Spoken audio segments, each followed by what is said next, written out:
Amigos, muy buenos días. Estoy muy contento de poder saludarlos después de la meditación del día de ayer que nos invitaba a vivir 4 bienaventuranzas, un evangelio difícil de vivir, pero hoy el Señor nos lanza un reto y te invito a que lo descubras para ver si te animas a vivirlo. Y quisiera comenzar diciendo, al menos desde mi experiencia personal, que pues es muy difícil amar a quienes no me aman. Por el contrario, es muy fácil amar a quien me ama, perdonar a quien ya me ha perdonado, ayudar a quien ya lo ha hecho algunas otras veces conmigo, pero sí, definitivamente es difícil, es duro amar a quienes no me aman, a quienes me odian, perdonar a lo mejor a quien me ha guardado algún rencor. Híjole, cuesta mucho trabajo, pero es parte de irnos venciendo todos los días. A quienes están en mi contra o a quienes no tengo ni siquiera un motivo para hacerlo, presentarles ese amor es difícil, pero pues necesitamos vencer nuestro orgullo, nuestra soberbia, necesitamos vencernos a nosotros mismos, porque hoy en día, en que estamos en la era de los retos, así le digo yo, porque hoy hacemos retos para bajar de peso, retos para dejar de fumar, retos para dejar algún otro vicio, retos para vivir la castidad, etcétera. Pues hoy que estamos en esta era de los retos, el Señor Jesús nos lanza el reto de imitar a su Padre en la bondad compasiva de su corazón y en ser misericordiosos como Él. Vaya reto que nos lanza, sé que es difícil y a muchos nos pondrá a temblar, pero creo que es algo que nos liberará y que nos dejará vivir en la santidad. El Evangelio de hoy es donde el Señor Jesús nos lanza este reto. En el Evangelio de hoy, capítulo 6, versículos del 27 al 38, es donde Jesús le dijo lo siguiente a sus discípulos. No voy a leer todo, solo una parte importante. Amen a sus enemigos, hagan el bien a los que los aborrecen, bendigan a quienes los maldicen y oren por quienes los difaman. Al que te golpee en una mejilla, preséntale la otra. Al que te quite el manto, déjalo llevarse también la túnica. Al que te pida, dale, y al que se lleve lo tuyo, no se lo reclames. Traten a los demás como quieran que los traten a ustedes, porque si aman solo a los que los aman, ¿qué hacen de extraordinario? Hermanos, si ayer el Señor Jesús nos presentaba esas 4 bienaventuranzas que nos parecían extremas y difíciles o incluso hasta imposibles de llevar, porque nos invitaba a un valiente despojo de todos los apegos de nuestro corazón, bueno, pues la central enseñanza del día de hoy es que debemos atrevernos a vivir en el amor verdadero, y creo que pudiera ser incluso hasta más difícil que las 4 bienaventuranzas de ayer.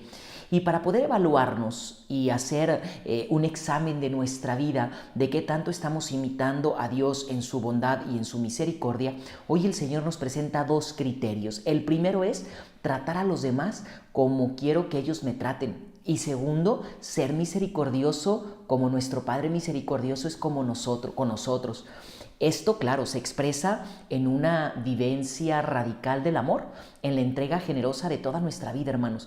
¿Qué incluye? Bueno, pues incluye ser amables con los que no son amables con nosotros, saludar al que no me saluda y el que es indiferente para mí, ponerle buena cara a quien no me la da, a quienes me critican, perdonar a quienes me han ofendido, no juzgar a los demás, etc. Todo esto implica, según estos 2 criterios, si yo hoy me preguntara, ¿ya soy bondadoso? ¿Ya soy misericordioso como el Padre? ¿Qué respondería? ¿Cuál sería mi resultado a este examen de la vida? O incluso, ¿cuáles son las oportunidades que debo trabajar? ¿Cuáles son esos puntos en donde tengo que esforzarme un poquito más?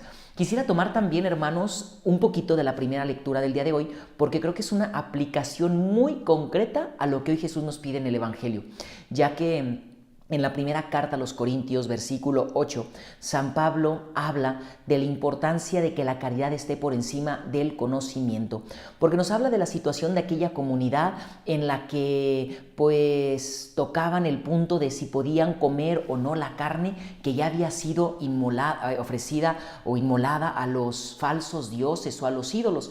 Y bueno, el argumento en cuanto a sabiduría, pues decía que no pasaba nada, que sí se podía comer, que no era nada de malo, en cuanto que pues los falsos dioses no existían. Entonces, al no existir los falsos dioses y solamente existir un solo Dios, pues no pasaba nada con comerse esa carne. Pero aquí la cuestión no es si comerla o no, sino que si hay otros hermanos más débiles en la fe, débiles en su conciencia, escrupulosos, delicados en ese interior, bueno, pues conviene que no se coma, debido a que comiéndola se pudiera escandalizar y entonces haríamos que los otros se pierdan. Voy a leer textualmente de dónde saco esto que Pablo dice. Dice en esta carta: por culpa de tu conocimiento haces que se pierda el hermano que tiene la conciencia poco formada, por quien murió Cristo. De esta manera, al pecar ustedes contra sus hermanos, haciendo daño a su conciencia poco formada, pecan contra Cristo. Por lo tanto, si un alimento le es ocasión de pecado a mi hermano, nunca comeré carne para no darle ocasión de pecado. Así lo dice clarito Pablo. Esto nos enseña, queridos hermanos, de que no podemos escandalizar en lo más mínimo a nuestros hermanos, sin importar, ojo, que mis argumentos sean buenos, sean válidos, etc. El criterio que aquí Pablo nos está presentando es que la caridad siempre deberá estar por encima del conocimiento o de la sabiduría. Si tú sabes que al hacer algo el otro se va a escandalizar, no lo hagas, así de sencillo. Incluso aunque tengas el derecho, por caridad ofréceselo al Señor. Renuncia a ello por amor a Cristo. Y aquí es donde precisamente esta primera lectura de Pablo con el Evangelio. Jesús nos lanza el reto de imitar a su Padre Dios en la vivencia del amor y de la bondad, de la misericordia. Bueno, pues pudiéramos decir que no siendo motivo de escándalos para los demás, para nuestros hermanos débiles en la fe o para nuestros hermanos que tienen la conciencia poco formada, pues también sería una expresión de amor. Así que ánimo, vamos hoy aceptando este reto que Jesús nos lanza de imitar a su Padre Dios en la bondad, en la misericordia de su corazón. ¿Cuesta trabajo? Sí. La verdad que sé que no es nada fácil lo que nos está pidiendo el Señor, pero créeme que si Él nos lo pide y si Él nos lanza este reto, podemos hacerlo. Ánimo, que la bendición de Dios Todopoderoso, que es Padre, Hijo y Espíritu Santo, descienda sobre ustedes y permanezca para siempre. Amén. Recuerda que es jueves sacerdotal, así que pide por todos los sacerdotes y también es jueves eucarístico. Lánzate a amar a Cristo, a adorarlo, a ponerle a sus pies toda tu vida. Que Dios te bendiga y nos vemos mañana.